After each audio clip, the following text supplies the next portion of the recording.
वो जो कमेटी तश्कील दी गई थी निगरान हुकूमत ने, वो मुकम्मल हो गया और आने वाली हुकूमत को ये रिपोर्ट पेश कर दी जाएगी। हाँ, ये आपका क्या ख्याल है? असेंबली का आपने 2 दिन का देख नहीं लिया कि वो तो माजरत खान ही नहीं है, शर्मिंदा थे और अपना वोट दे के इस तरह भागते थे, हाउस छोड़कर इस तरह से जाते थे कि उनके पीछे नारे लगते थे। तो आप क्या ख्याल है कि ये इनके अंदर इतनी सकत है जो चोर दरवाजे से बैकडोर से पावर में इंस्टॉल किए गए हैं, लाए गए हैं या मुसल्लत किए गए हैं? आपका क्या ख्याल है कि उनमें इतनी जान और ताकत होगी कि वो इस पर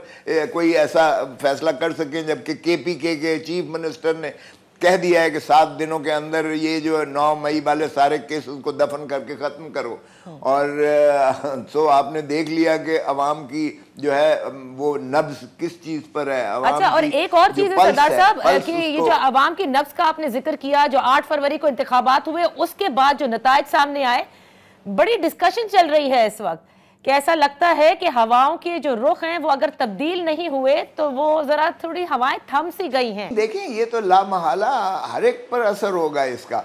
चाहे अदालतें जो मर्जी आप कह लें कि वो इंसाफ कानून के मुताबिक करती हैं, लेकिन वो असरात से मुबर्रा नहीं हो सकती हैं। अवाम ने अगर इतना हैवी मैंडेट दिया है और सारी दुनिया को पता है कि कितना हैवी मैंडेट पाकिस्तान तहरीक इंसाफ और इमरान खान के हक में उन्होंने दिया है, तो इसको कोई भी नज़रअंदाज नहीं कर सकता है। इसके असरात लामहला अदलिया पर भी और इनके अपने मुक्तदर हलकों पर भी इनके ऊपर यकीनन होगा। अवाम फैसलों को भी मुस्तरद कर सकती है अगर वो समझती है कि नाजायज़ जो है ये सज़ाएँ की गई हैं, जो सारी दुनिया जानती है कि नाजायज़ की गई हैं, क्योंकि जिस तरह बुलडोज किए गए हैं ये फैसले अवाम के जो है ख्वाहिशात, उमंगों और उनके फैसले के बरअक्स अगर कोई चीज़ करेंगे तो वो अवाम से वफादारी नहीं, अवाम से गद्दारी मुतसव्वर होगी।